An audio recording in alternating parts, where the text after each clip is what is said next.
Hello, y'all. It's 7:19 p.m., so I got here a little bit earlier. I probably have... I try to get away from the noise where it's more... Probably... I'm still not even that quiet, you know. But, the bus nearly passed me up. I don't know if it's that same bus driver that caused me problems, or if it was a different lady, because she had on a man, you know. So,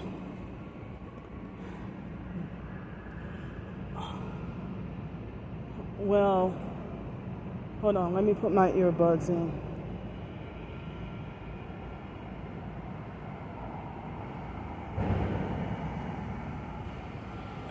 So, trying to not be distracted. So when I was at the Riverwalk earlier, they had this perp. I didn't realize he was one of the workers there, but no, that explains why they were rude to me when I tried to ask for some water a week or two ago. So he came and sat. They had so many other seats, but he came and sat right next to me when he could have sat way on the other side of the little seating area or the bench or whatever. Look, they even perk here. And so he sat next to me, and he had all that empty space over on that side. He deliberately and on purpose sat right by me and switched into red shoes, some red flip-flop kind of shoes that were very dirty. And then he put his dirty bag right up on my bag. And then he was sitting there fiddling with his phone and shaking his leg and everything like that, you know. So then after that, they had this ghetto female that she had on a blue shirt and looked like she was some kind of healthcare specialist that sells health insurance, you know, that works with Blue Cross Blue Shield. I guess her name was Brianna, and I couldn't catch her last name. And she had on that red and black plaid sweater, and she had it hanging off of her waist or whatever. So she walked up to me and approached me and didn't even ask me if I have spare time to talk or anything. She just walked up to me and started to act like she was trying to sell me medical insurance. And I said, well, I'm homeless and I don't have an updated current in-state Louisiana address or anything. And she kept trying to push the issue, and I kept trying to tell her, you know, my situation. So then she invaded my privacy and stepped all close up on me, and then looked on my phone and started to lecture me about sitting up and being on YouTube all day, and lecture me about how I should go get a job. And so I shooed her off like, get the hell away from me. You know, and so then she went and cussed me out and called me a stupid bitch, you know. And I'm like, wait a minute, I thought you were supposed to be professional, you know. But she tried to lecture me about how I should go and get a job instead of being on, she said YouTube instead of YouTube.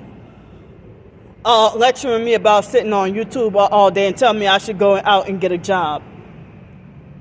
So I cannot, and so that was very bizarre. And she acted like she wanted to fight me. So I needed to vent this before I forgot. And also the fake Darnell Williams perp, he didn't do it yet today, but yesterday and the day before, he falsely reported TikTok videos, and TikTok wrongfully rejected both of the appeals And earlier today, from the videos from earlier, I kept trying to upload videos. And it seemed like as if, because they didn't have a title, nobody really wanted to watch them. But I kept trying to put the title, and TikTok, they kept slowing me up and kept rejecting me trying to upload videos. And they kept rejecting me trying to upload videos and would not allow me to put a description box or a title or anything like that in the videos. So,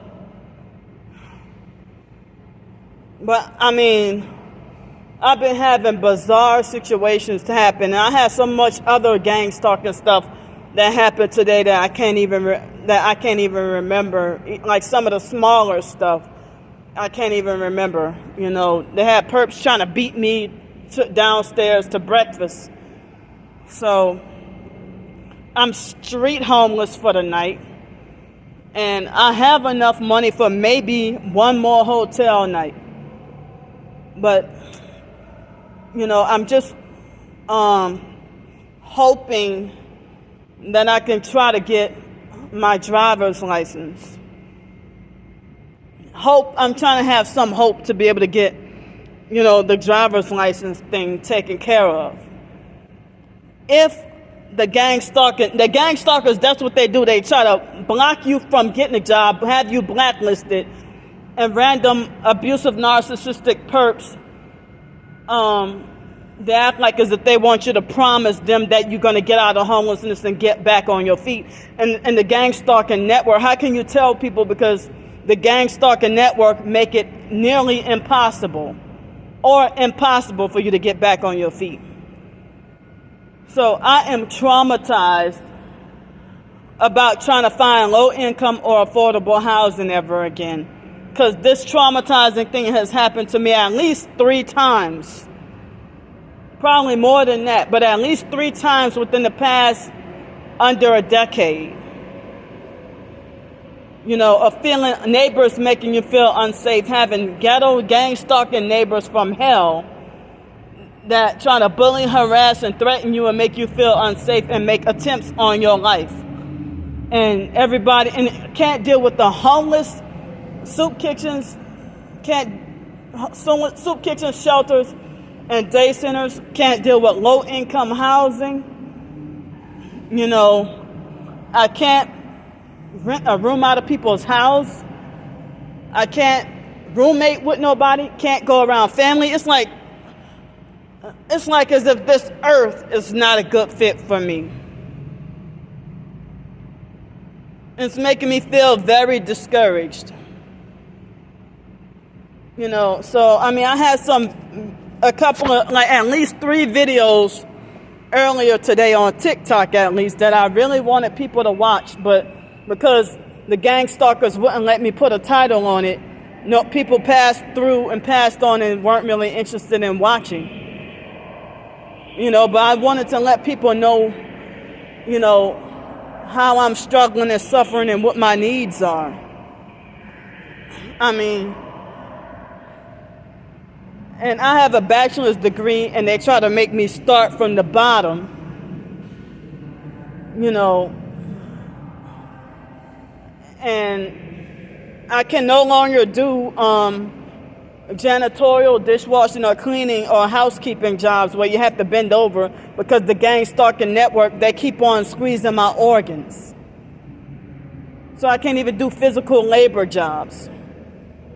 So other than me trying to work on my writing, in which everybody ignores, nobody really pays attention to me trying to write short stories and trying to be an author and everything, you know, I don't have a vehicle or a way to get a vehicle.